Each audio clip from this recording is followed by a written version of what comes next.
When did you truly think you were about to die? My friend Lydia begged me to go to her comedy show because her YouTube stalker had been sending increasingly unhinged messages, and she was scared to be out alone. This guy Brad was obsessed with her, commenting on every video about how they were meant to be together and sending her pictures of dead pigeons that he said were his sacrifices for her. We had dinner before her show, and Lydia kept checking over her shoulder, showing me his latest messages about how beautiful she looked in yesterday's video, how he could hear her voice whispering to him when he touched himself. I told her I'd be with her the whole night, but she couldn't relax, barely touching her food. During the show, she killed it on stage, but I could see her scanning the audience between jokes, looking for him. Nothing happened, though, and by the time we left the venue at 11, she was saying maybe she'd been paranoid for nothing. We had no idea what was in store for us. The parking garage was across the street, one of those concrete structures with flickering lights and no security after 10. We took the elevator to the 4th floor where we'd parked, the doors opening to a completely empty level, just rows of concrete pillars and shadows. Our footsteps echoed as we walked toward her car at the far end, and I made a joke about horror movies that made Lydia nervous laugh. We were halfway there when we heard whistling behind us, some slow melody that bounced off the walls, making it impossible to tell where it was coming from. Lydia grabbed my arm hard enough to hurt and walked faster, but the whistling got louder, closer, and then stopped completely, which was somehow worse. A man stepped out from behind a pillar 20 feet away, tall and skinny in a hoodie, holding his phone up, recording us. "Lydia!"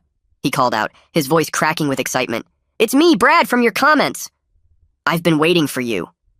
Lydia was trembling against me, and I stepped in front of her, telling him to back off, but he kept walking toward us with the phone raised. "You look even prettier in person," he said. "I knew you'd come here. You parked here in your video from 2 months ago. I've been waiting every night." My heart was pounding as we backed toward her car, but he followed, getting closer, saying how he'd watched every video hundreds of times, how he knew everything about her, her coffee order, her gym schedule, her sister's name. Lydia was crying and fumbling for her keys while I kept myself between them, but he was getting more agitated that she wouldn't talk to him. "I've supported you since the beginning," he screamed. 3 years. I deserve this." He lunged forward and I shoved him back hard, making him drop his phone, and it shattered on the concrete. His face went from desperate to furious, and he pulled something from his pocket that flashed silver in the dim light. "You're going to talk to me," he said, his voice different now, darker, controlled. We reached Lydia's car and she clicked the unlock button, but nothing happened. She tried again, pressing it frantically, but the lights didn't flash and the doors stayed locked. Brad was 10 feet away now, and I could see it was a knife in his hand, one of those hunting knives with a serrated edge. Lydia tried her physical key, but it wouldn't turn, like something was jammed in the lock. She was hyperventilating, pulling at the door handle desperately. Brad laughed and held up something in his other hand, a small device with a blinking red light saying, "Signal jammer," and superglue in the locks.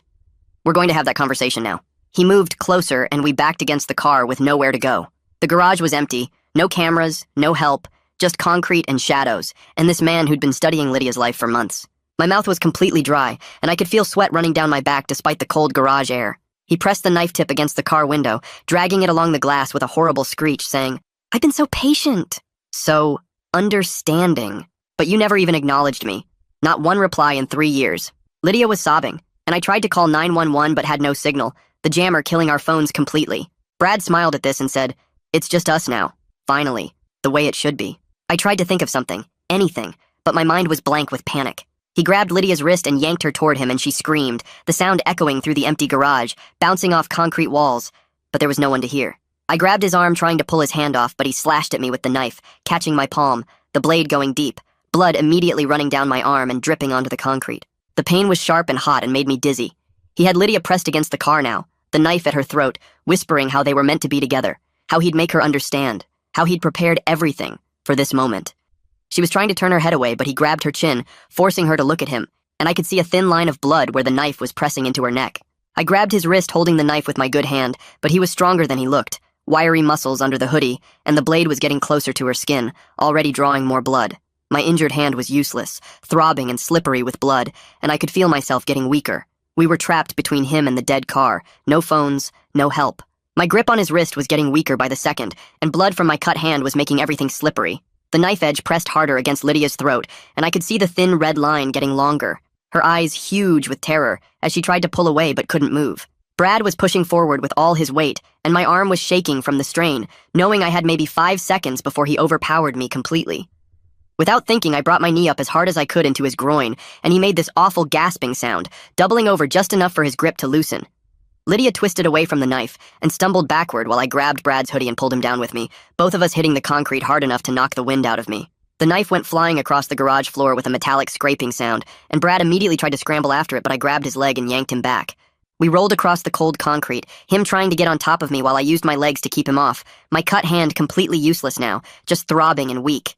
Brad was stronger than he looked, all wiry muscle under that hoodie, and he managed to get his hands around my throat for a second before I bucked him off. The knife was maybe 10 feet away, and we both saw Lydia running for it at the same time. She grabbed it before Brad could reach it and backed away holding it with both hands shaking, so bad I thought she might drop it. Brad froze when he saw her with his weapon, and his face went from rage to total confusion, like his brain couldn't process this reversal, like in his fantasy she was never supposed to fight back. He started to stand up, but I managed to get behind him and wrapped my good arm around his neck, locking it in place with my other arm, even though my injured hand screamed in pain. Brad clawed at my arm and tried to throw me off, thrashing around like crazy, but I held on knowing if I let go we were both dead. He was making these choking sounds, and his fingernails were digging into my forearm, drawing blood, but I squeezed harder, using my legs to keep him from getting leverage to flip me. It felt like forever, but was probably only 30 seconds before his struggles started getting weaker, and then he went completely limp in my arms. I held on for another few seconds just to be sure he was really out before letting him drop to the concrete. My whole body was shaking, and I could barely stand, having to use the car to pull myself up and leaving bloody handprints all over the white paint. Lydia dropped the knife like it burned her and ran over to help me, both of us looking back at Brad, who was sprawled on the concrete, but already starting to groan and move a little. We stumbled toward the stairwell as fast as we could, because the elevator might trap us if he woke up and caught us in there. Brad was making more noise behind us now, starting to come around, and we moved faster, even though my legs felt like jelly and Lydia was crying so hard she could barely see. The stairwell door was heavy, and I had to lean my whole body weight against it to push it open.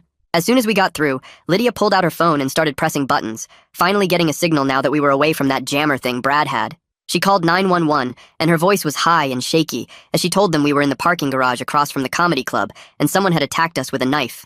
I leaned against the wall, trying not to pass out from the pain in my hand and the exhaustion hitting me all at once, keeping my back pressed against the door in case Brad tried to follow us. The operator was asking Lydia questions and telling her to stay on the line while they sent units, and I could hear her trying to explain about the stalker and the knife and my hand being cut.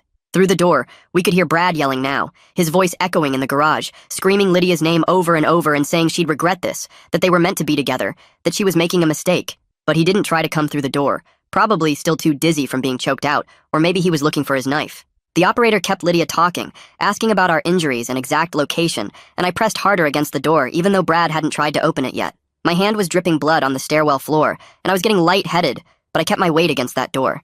Then we heard the sirens, quiet at first, but getting louder fast, and the operator said units were pulling into the garage right now. The sirens echoed through the concrete structure, and we could hear car doors slamming and radios crackling and voices shouting commands.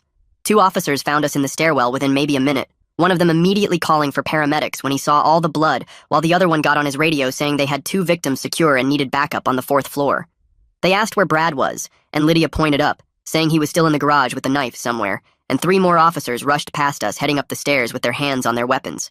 We could hear them shouting at Brad to get on the ground, then some scuffling sounds, and finally one of them radioed that they had the suspect in custody. The paramedic came up the stairs a minute later and took one look at my hand before pulling out a roll of gauze and telling me to sit down on the concrete steps. She wrapped it tight, while Lydia stood next to the officers telling them everything that happened, her voice steady even though I could see dried blood on her neck from where Brad's knife had pressed. They brought Brad down the stairs in handcuffs, and he kept his head down, not looking at either of us as they loaded him into the back of a patrol car. The paramedic said I needed stitches and probably surgery based on how deep the cut was, and they loaded us both into an ambulance even though Lydia said she was fine. At the hospital, they put us in beds next to each other in the emergency room, and a doctor named Grayson Wyatt came in to look at my hand, moving my fingers around and shaking his head. He numbed it with a shot that hurt worse than the cut itself, and started stitching while explaining that the knife had hit some nerves and I'd need surgery to fix the damage properly. Lydia sat on the bed next to mine, getting her neck cleaned and bandaged by a nurse, both of us not saying much, just sitting there processing what had happened. Detective Selena Rios showed up about an hour later with her phone out to record our statements, pulling a chair between our beds and asking us to start from the beginning. She was patient when we had to stop a few times, especially when Lydia started crying again, talking about Brad holding the knife to her throat, and she gave us water and tissues and said we could take as many breaks as we needed. After we finished telling her everything, Selena explained the charges they were filing against Brad, counting them off on her fingers as assault with a deadly weapon, false imprisonment, and stalking. She said the signal jammer and superglue in the locks showed clear planning that would make the charges stick hard in court. Lydia called her brother Jace from the hospital phone, since our cells were still dead from that jammer thing, and I could hear him yelling through the receiver before she even finished explaining what happened. He said he was driving up from his city right away, that he'd be there in 3 hours, and when he showed up he was mad as hell, but focused on taking care of Lydia, saying he'd stay as long as she needed him. The next day, Selena picked us up to go back to the garage to get Lydia's car, which still had the superglue jammed in all the locks. The crime scene tape was wrapped around a section of the 4th floor, and there were still bloodstains on the concrete that made my stomach turn, mine and Lydia's mixed together in dark spots.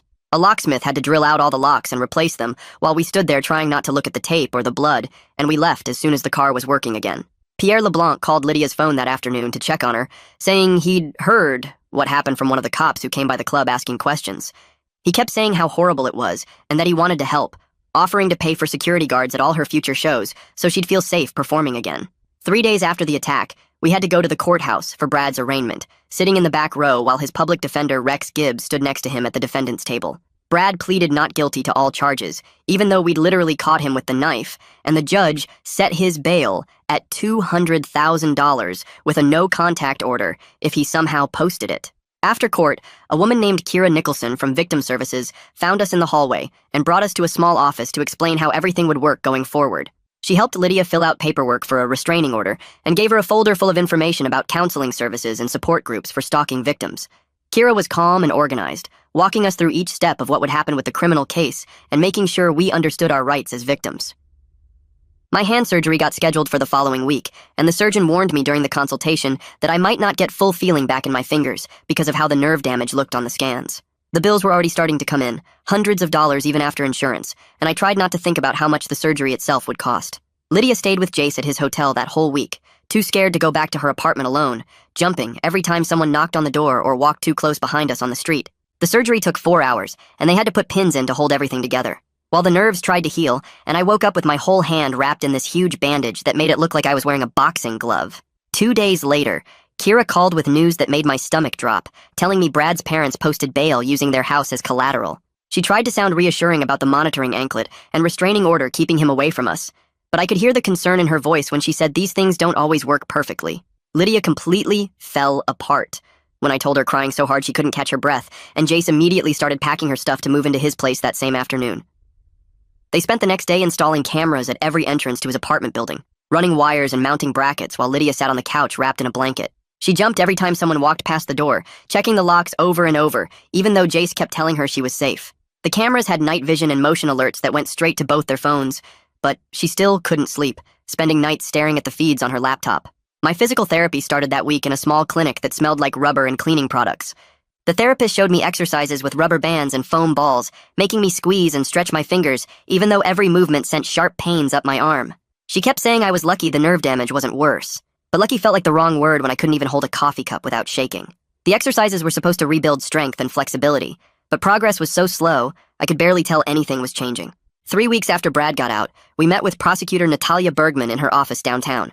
She had files spread across her desk and walked us through how the trial would work, explaining she was confident about getting a conviction based on the evidence. She warned us that Rex Gibbs would try to minimize what Brad did, probably arguing it was just romantic obsession that went too far, not real criminal intent. Natalia said juries sometimes buy into that story if they don't understand how dangerous stalking really is, so we'd need to be clear about the fear and planning involved. Meanwhile, someone posted about the attack on a YouTube drama channel, and Lydia's comment section exploded overnight. Most people were supportive, sending messages about staying strong and calling Brad a monster, but some idiots actually blamed her for leading him on by being friendly in her videos. They said she should have known better than to smile so much or share personal stories if she didn't want attention, which made me so mad I had to stop reading. Lydia deleted the YouTube app from her phone, but the comments kept coming, hundreds every hour. Pierre called a few days later saying he'd arranged for Lydia to perform again at a smaller venue with extra security. He'd hired 2 guards and installed metal detectors at the doors, promising everything would be safe and controlled. Lydia was nervous, but determined not to let Brad take comedy away from her, practicing her set in Jace's living room while he pretended to be the audience. The night of the show, we got there early to check all the exits and meet the security guards. The metal detectors beeped constantly as people arrived, and the guards checked bags and patted down anyone who set them off. Lydia went on stage looking confident, starting strong with jokes about online dating and weird roommates. But halfway through her set, she suddenly stopped mid-sentence, staring at someone in the back row. Her face went white and she took a step backward, the microphone shaking in her hand. It was just some tall guy in a hoodie who looked vaguely like Brad from a distance, but she couldn't recover, stumbling through 2 more jokes before walking off stage 5 minutes early. She was embarrassed and angry at herself, but I told her it was completely normal to see him everywhere after what happened. Rex Gibbs filed a motion the next week, claiming Brad had mental health issues that affected his judgment during the attack. The paperwork said he'd been diagnosed with something called delusional disorder and couldn't understand that Lydia didn't actually want a relationship with him. Natalia called us right away, explaining this was a common defense tactic that almost never works because mental illness doesn't eliminate criminal responsibility.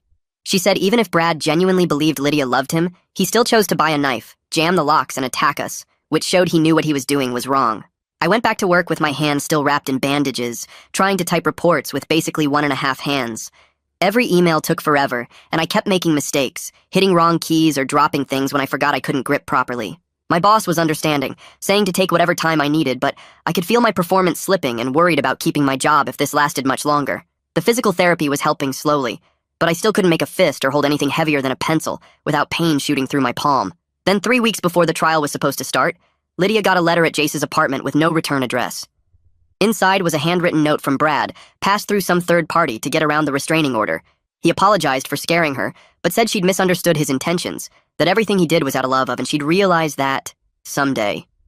The letter went on for 3 pages about their destiny together and how the trial was just a misunderstanding that would get sorted out. Selena came to pick up the letter as evidence, saying she'd immediately report this to the court since it was a clear violation of the no-contact order. She looked tired and frustrated, mentioning that Brad's parents had been calling the station, claiming their son was persecuted for being in love. The next morning, Natalia called to say she'd filed an emergency motion about the letter, and the judge wanted to see us that afternoon.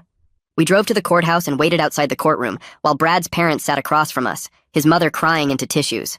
The bailiff called us in, and Brad was already there in an orange jumpsuit, looking thinner than before, with dark circles under his eyes. The judge read the letter out loud, his voice getting harder with each line about destiny and misunderstandings. He looked at Brad and asked if he understood what a restraining order meant. Brad started talking about how Lydia had smiled at him in a video once, proving she wanted him to reach out. The judge cut him off and revoked his bail right there, ordering him back to county jail until trial. Brad's mother sobbed louder as they led him away in shackles, and he kept looking back at Lydia with this weird smile. We walked out feeling safer, but Lydia still made me check her car before she got in. That night at Jace's apartment, she installed 2 more deadbolts on the door, even though Brad was locked up. She couldn't sleep without checking the locks every hour, getting up to test each one and peek through the blinds. Kira gave us the name of a therapist who worked with stalking victims, and Lydia made an appointment for the next week. The therapist's office was in a secure building with a doorman and cameras everywhere, which helped Lydia relax enough to talk. She met with the therapist twice a week, learning breathing exercises and ways to manage the constant fear. The therapist explained that checking locks was normal after trauma, but they worked on reducing it gradually. Meanwhile, my hand was getting better, and the surgeon said I could remove the bandages after 6 weeks. When the nurse unwrapped it, the scar was thick and pink, running diagonal across my palm like someone had drawn on it with a marker. I could bend my fingers now, but couldn't make a tight fist, and gripping things still hurt. The surgeon tested my strength and sensation, saying I'd gotten back about 70% function, which was better than he'd expected. Physical therapy helped, but the therapist warned I'd probably never get full strength back in that hand. 2 months before trial, Natalia met with us at her office to discuss a possible plea deal. She said she'd offered Brad 5 years in prison if he admitted guilt to all charges. Rex Gibbs had presented it to Brad, but warned us he was being difficult about accepting any responsibility. Natalia thought Brad might take it to avoid the risk of a longer sentence at trial, but she wasn't holding her breath. While we waited for Brad's decision, Lydia slowly started making YouTube videos again from Jace's apartment. She filmed in a corner with no windows or identifying features, just a plain white wall behind her. Every video was recorded in one take because she was too nervous to edit, afraid of spending hours looking at herself on screen. She turned off all comments and set up a post office box 3 towns over for any fan mail. Her subscriber count actually went up after local news covered the attack, which made her feel weird about the whole thing. Pierre called to book her at a bigger venue, saying people wanted to support her after what she'd been through. The new place held 500 people and sold out in 2 days, but Lydia felt conflicted about profiting from trauma. She needed the money, though, since she'd been too scared to work her day job, calling in sick for weeks. Pierre hired 3 security guards for the show and had them check everyone's ID at the door. During the show, Lydia killed it, turning her fear into comedy that had everyone laughing and crying. She didn't mention Brad directly, but talked about dating and trust in ways that hit different now. 3 weeks before trial, we had to go to a pre-trial hearing about evidence and witnesses. Brad sat at the defense table staring at Lydia the entire time, not even pretending to look away. His eyes followed her every movement, tracking when she shifted in her seat or tucked her hair behind her ear. The judge noticed and told Brad twice to face forward, but he turned back to stare within seconds. Finally, the judge threatened to remove him from the courtroom if he didn't stop, and Rex Gibbs had to physically turn Brad's chair away from us. After the hearing, Kira met with us to prepare victim impact statements for sentencing. She gave us worksheets with questions about how the attack affected our daily lives, our work, our relationships. Writing it all down was harder than I expected, seeing the list of ways Brad had changed everything. My hand cramped up trying to write with a pen, so I had to type one-handed on Kira's laptop. Lydia broke down twice trying to describe her fear, having to take breaks to walk around the building. Kira said these statements would help the judge understand the real impact during sentencing if Brad got convicted. The next week, Natalia called with frustrating news about the plea deal. Brad had rejected it completely, insisting on going to trial because he believed Lydia would forgive him once she heard his side. Rex Gibbs had tried to convince him, but Brad was certain a jury would understand true love. Natalia said this happened sometimes with stalkers who couldn't accept reality, but it meant we'd definitely be going to trial. Jury selection started the following Monday, with Natalia carefully questioning potential jurors. She asked about their views on relationships, boundaries, and whether they'd ever felt unsafe. Anyone who called Brad's behavior romantic got dismissed immediately by Natalia using her challenges. She wanted jurors who understood that stalking was about control and possession, not love or romance. The process took 3 days, with Natalia and Rex Gibbs arguing over every potential juror. On Thursday morning, the judge selected 12 jurors plus 2 alternates, and we knew the trial would start Monday. That weekend passed in a blur of prep sessions, with Natalia going over our testimony one more time. Monday morning, we arrived at the courthouse to find metal detectors set up at the courtroom entrance with 3 court officers checking everyone who entered. Brad's parents were already seated in the second row behind the defense table, both of them looking older and smaller than when I'd seen them at the arraignment. His mother kept dabbing at her eyes with a tissue, while his father stared straight ahead at nothing. Brad came in wearing a suit that looked too big for him, his wrists in handcuffs until the officers removed them at the defense table. He immediately turned to scan the gallery until he found Lydia, his eyes locking onto her and not looking away. The judge came in and everyone stood. Then opening statements began, with Natalia walking the jury through what the evidence would show.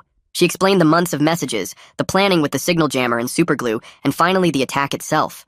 Rex Gibbs tried to paint Brad as a lonely young man whose feelings got out of control, suggesting Lydia had encouraged his attention by being friendly in her videos.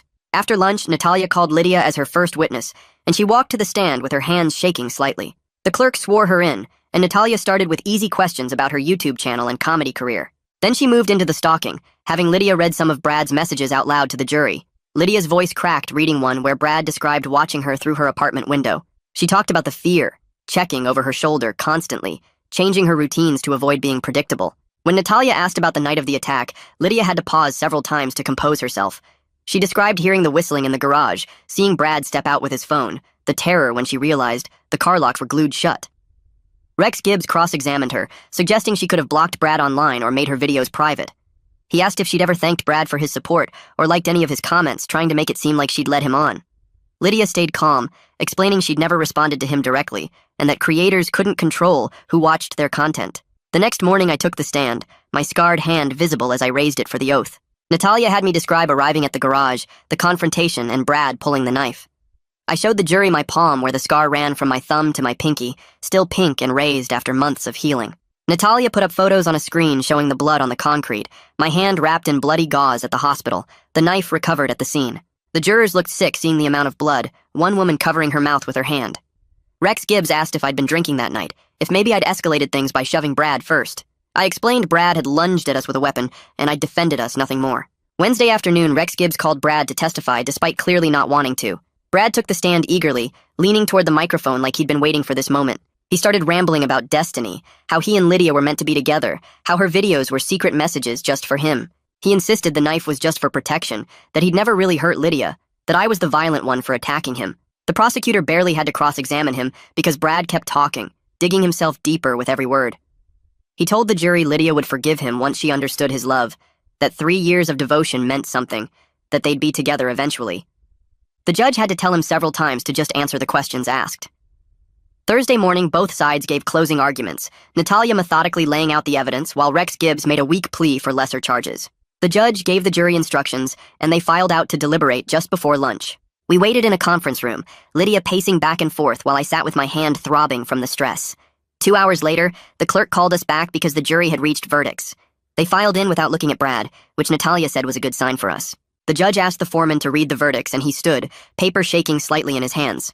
Guilty of assault with a deadly weapon, guilty of false imprisonment, guilty of stalking, guilty on every single charge. Brad jumped up shouting that Lydia would regret this, that she'd need him someday, that they were meant to be together. The officers grabbed him, wrestling him back into handcuffs while he kept screaming about true love and destiny. His mother sobbed while his father finally put his arm around her, both of them looking broken. The judge thanked the jury and set sentencing for 3 weeks later, remanding Brad back to custody. 3 weeks crawled by until the sentencing hearing arrived on a rainy Tuesday morning.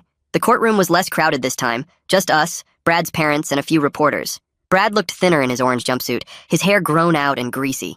The judge heard from Natalia about Brad's lack of remorse and continued obsession, then from Rex Gibbs about his client's mental health issues and previously clean record.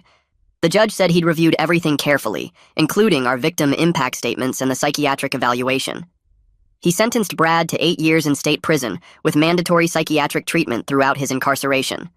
He also extended the restraining order for 20 years following Brad's release, the maximum allowed by law. Brad stared at Lydia the entire time, not even reacting to the sentence. As the officers led him away, Lydia suddenly broke down completely, months of held-back emotion pouring out in huge, gasping sobs. Jace pulled her against him, holding her while she cried so hard she could barely breathe. We stayed in the courtroom for 20 minutes until she could walk, her face red and puffy, but somehow looking lighter. That Friday, Pierre closed his club to the public and invited everyone who'd supported us through the trial for dinner. Natalia came with her husband, Kira brought her partner, even Grayson stopped by after his hospital shift. We ate good food and drank wine, nobody really celebrating but just being together after something so hard. Pierre made a toast to survival and justice, though those words felt too big for what we'd been through. Over the next few months, Lydia slowly started performing again, first just 5-minute sets at open mics, then longer slots as her confidence rebuilt. She added material about the experience, turning the darkest moments into comedy that helped her process everything. The audiences connected with her honesty about fear and recovery, laughing and crying with her. My hand therapy continued twice a week, painful exercises to stretch the scar tissue and rebuild strength. The therapist said I'd reached about 85% function, which was better than initially expected, but meant I'd always have limitations. The scar would be there forever, a thick line across my palm that ached when it rained. 3 weeks later, Lydia called to say she'd found an apartment with good security on the 3rd floor of a building with cameras everywhere. Jace drove up to help her move in and spent the whole weekend installing extra locks and a doorbell camera that sent alerts to her phone. She signed up for self-defense classes at a gym downtown and went twice a week even when her schedule got busy. The instructor showed her how to break holds and where to hit to cause the most pain if someone grabbed her. I helped her practice the moves in her living room until they became automatic responses. She still jumped at unexpected sounds but refused to let fear control her life anymore. Her comedy sets got better as she worked through the trauma on stage, turning the darkest parts into jokes that made people laugh and cry. Pierre booked her for bigger venues, and she started selling out shows, her story connecting with audiences who'd been through their own scary stuff. 6 months after the attack, she headlined a 1,000-seat theater, the biggest show of her career. She stood on that huge stage and dedicated the performance to other stalking survivors, saying nobody should have to live in fear of someone who claims to love them. Half the ticket sales went to victim services to help people going through what we'd survived. The crowd gave her a standing ovation before she even told her first joke. I sat in the front row watching her own that stage, proud of how far she'd come from crying in that garage. Around that time, I met someone at physical therapy who was recovering from a car accident. She noticed my scar during exercises and asked about it without being pushy. We started talking during sessions, and she understood why loud noises made me tense up. She never got upset when I checked locks twice or wanted to the park near exits. We took things slow, but it felt good to connect with someone who got that trauma. Changes you. She came with me to Lydia's shows and they became friends too, bonding over recovery stories. Lydia's YouTube channel exploded after she posted a video about the stalking and trial. She gained 100,000 subscribers in a month, people drawn to her honesty about surviving something terrible. She was careful though, filming in neutral locations and never showing anything that could identify where she lived or worked. Comments stayed turned off, but she read emails from fans who shared their own stalking experiences. She made videos, responding to their questions about healing and setting boundaries with people who don't respect them. The channel became bigger than it ever was before Brad, proof that he hadn't destroyed what she'd built. One afternoon, Natalia called while I was at work to tell us Brad had been attacked by another inmate. He was in the medical wing for a week, then moved to protective custody permanently. She said this happens sometimes to guys who hurt women, that other prisoners had their own code about that stuff. Lydia and I talked about it over coffee and realized we felt nothing about the news. Not happy, not sad, just empty of any feelings about him at all. He'd taken up so much space in our heads for so long, but now he was just some guy in prison. We'd moved past needing updates about his life or caring what happened to him. The only thing that mattered was that he couldn't hurt us anymore. Lydia and I stayed close, checking in every few days even when life got busy. We had dinner once a week, sometimes with my girlfriend and Jace when he was in town. There was something about surviving that night together that bonded us deeper than regular friendship. She thanked me constantly for saving her life, but I knew she'd saved mine too by fighting back and staying strong. We never talked about that night directly anymore, but it was always there between us, this thing we'd survived together. Pierre called Lydia one day with huge news about a comedy special opportunity. A streaming service wanted to film her next show, drawn to her story of turning trauma into comedy that helped people heal. She called me crying happy tears, saying she couldn't believe something good was coming from something so awful. She accepted the deal and started working on new material, determined to show that victims could do more than just survive. The special would reach millions of people who might need to hear that they could get through their own dark times. We celebrated at Pierre's club with everyone who'd supported us through the trial and recovery. Looking at my scarred hand holding a champagne glass, I thought about how different life was now from that night in the garage. The scar would always be there, aching when weather changed, reminding me daily of what we'd survived. But we were both living fuller lives than before, working and laughing and connecting with people who understood our story. We refused to let one violent man define our futures or make us small with fear. We'd taken back our lives completely. Thanks for letting me wonder through all this with you. Definitely been quite a journey to share together. Really appreciate you being here. If you made it to the end, drop a comment. I love reading all your comments.